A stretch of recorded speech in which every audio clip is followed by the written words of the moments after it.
What's good people? Welcome to HoViews. Thank you for clicking that thumbnail. My name is Corey, and today we're going to be talking about Secret Invasion Episode 4, quite possibly the best episode of the series so far.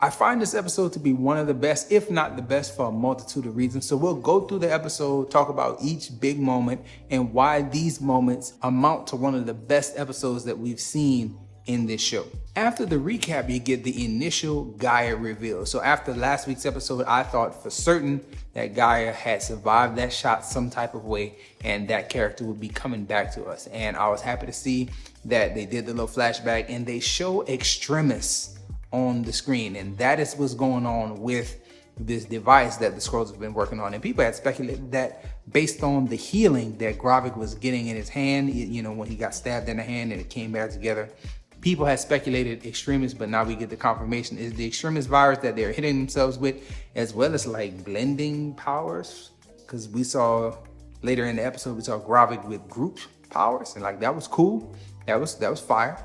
But after watching that part of the episode, I initially thought, how do you kill people when they have the Extremis virus in them?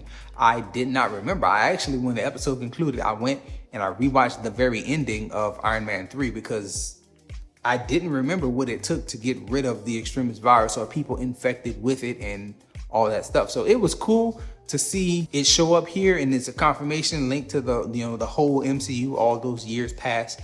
And at the same time, it's exactly what I expected with Gaia surviving that gunshot. Like I had a strong feeling that character would not have died. The way the camera lingered a little bit, I just knew, no, she's gonna make it. She's gonna come back around. The next big moment in the episode comes by way of the Rhodey reveal. So it's revealed to us that Rhodey is a Skrull, and it's a lot more obvious as the episode goes on. But in the moment, like you really get the confirmation that that is who Nick's wife is meeting at the church. Now, at the time of that first episode, I did mention how Rhodey called Fury Nick, and no one calls Fury Nick. And I thought maybe he's just angry, maybe he's just caught up in the emotions of the moment. It might be the real Rhodey, it might be a Skrull. To get that confirmation is really, really cool. The whole scene in which you have Fury's wife and Rhodey is there in the church and they're going back and forth, and Fury is so smart and thinking so far ahead. He's listening in on their conversation.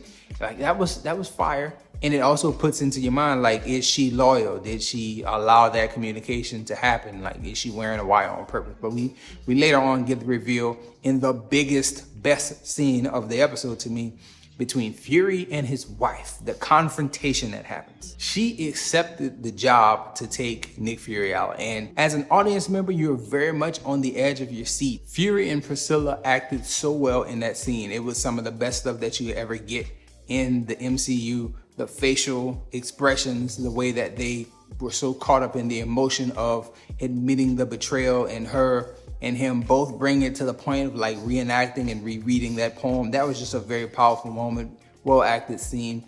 The shootout at the end where they both took a shot and both missed on purpose. It's like, yo, that's probably further than I could have taken things if I was putting myself in Fury's shoes. But it was cool to see the characters both cared that much about each other that they didn't want to take the other one out.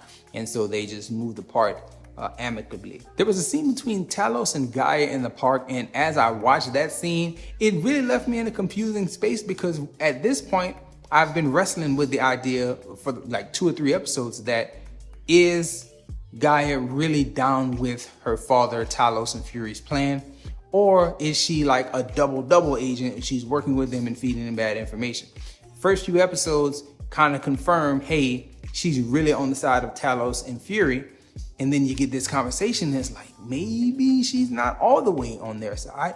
Maybe she's not down with Talos's plan, which does seem incredibly optimistic and naive to believe that, like, if you save the planet from Gravik and his people and his plot, that now not only the Americans but humans in general are going to start trusting you. That's not a good idea. I don't think that's smart to do. I don't think that's the way.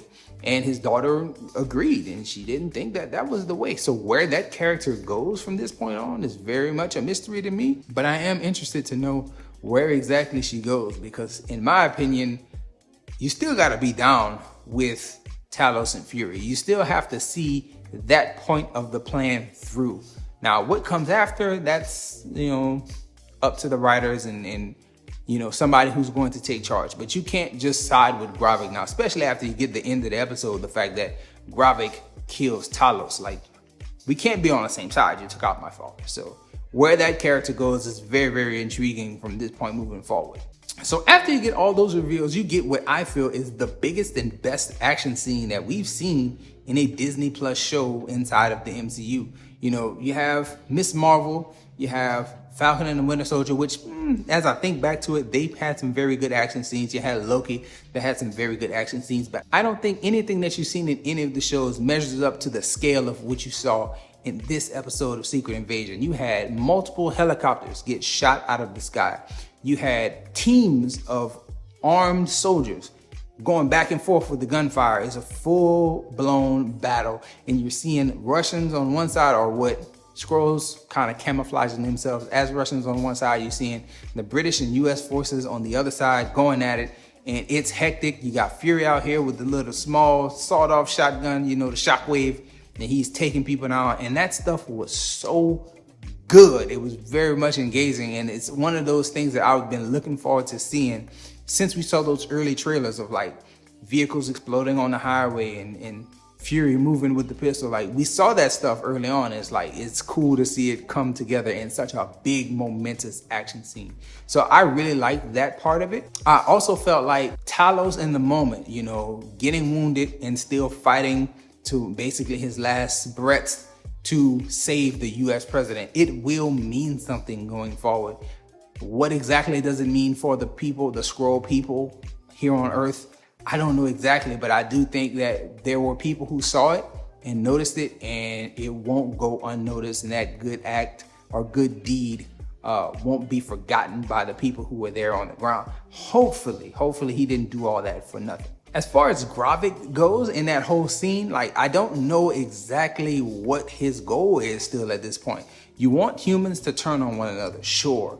And you want basically nuclear war to take place between the United States and Russia, sure. This thing that you have going on with Fury, I don't know what it is, and I don't know what's the end game in it. I know that they had talked about we don't want to just kill him, we want to punish him and blah, blah, blah. But it's how far are you willing to go with that? I'm not one of those who feel like that angle is worth it. So that kind of leaves me in a weird space. I want to see that part of the story kind of get concluded. Wrap this thing up with Fury. Either you will or you won't. Either you're going to take him out or you're not.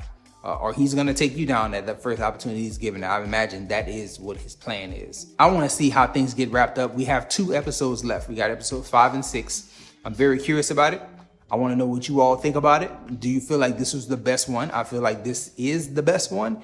And we will probably get this topped in next episode. And I think the way this show kind of works is you're going to get a lot of falling action in episode 6 and probably not a lot of actual action in pieces moving. The story is going to get mostly wrapped up next week. I think episode 6 is going to be more of a long epilogue of okay, this is going to happen now, this is going to happen now, this is going to happen now, and this is Fury's role moving forward, or there will be no Fury role moving forward.